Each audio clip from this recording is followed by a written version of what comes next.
তো বন্ধুরা, তোমার সকলকে স্বাগতম তোমাদের চ্যানেল WB প্রাইভেট টিউশনে। তো আজকের এই ভিডিওতে আমরা রায়ামার্টিন প্রশ্ন বিচিত্রা 2025 নবম শ্রেণীর ভৌতবিজ্ঞান বিষয় আছে তোমাদের প্রথম ইউনিট টেস্টের জন্য 5 নাম্বার স্কুল রয়েছে 263 নাম্বার পেজে। তো এই প্রশ্নপত্রের উত্তর নিয়ে আলোচনা করব আজকের এই ভিডিওতে। গ্রুপ এ রয়েছে, দেখো একের দাগের একেরটা 1 ন্যানো সেকেন্ড সমান সেকেন্ড কত সেকেন্ডের সমান 10⁻⁹। 4 ডিগ্রি সেলসিয়াস উষ্ণতায় 5 সেমি কিউব জলের ভর কত হবে? 5 গ্রাম।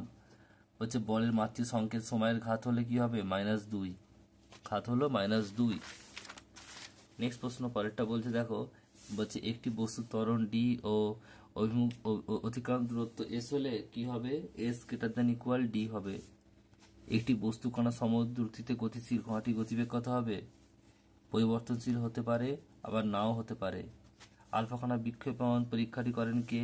রাদারফোর্ড। একটি পরমাণুর এম কক্ষে 2টি ইলেকট্রন থাকলে পরমাণুতে উপস্থিত ইলেকট্রন সংখ্যা কত হবে? 12টি। নেক্সট প্রশ্ন পরেরটা বলছে যে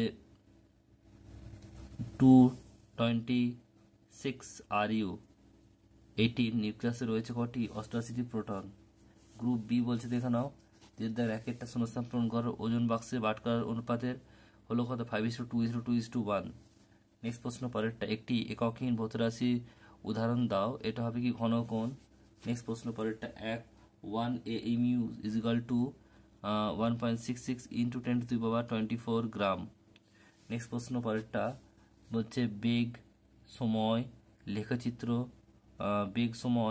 লেখচিত্র সময় অক্ষের সঙ্গে যে ক্ষেত্রফল উৎপন্ন করে তা কি নির্দেশ করে? অতিক্রান্ত দূরত্ব।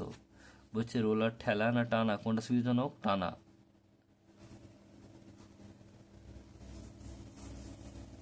নেক্সট প্রশ্ন পরেরটা সত্য মিথ্যা লিখতে হবে। ক্রিয়া প্রতিক্রিয়া বলে গুণফল সর্বদা শূন্য হয়, সত্য হবে।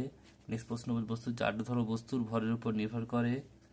বলছে পরমাণুর সবচেয়ে হালকা মোলার কোনটি? ইলেকট্রন।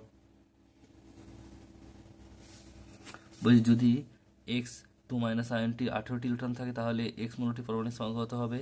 16। অথবা প্রশ্ন বলছে Li2+ আয়নটির ক্ষেত্রে বোর তত্ত্ব প্রযোজ্য হবে কি? এটা হবে হ্যাঁ।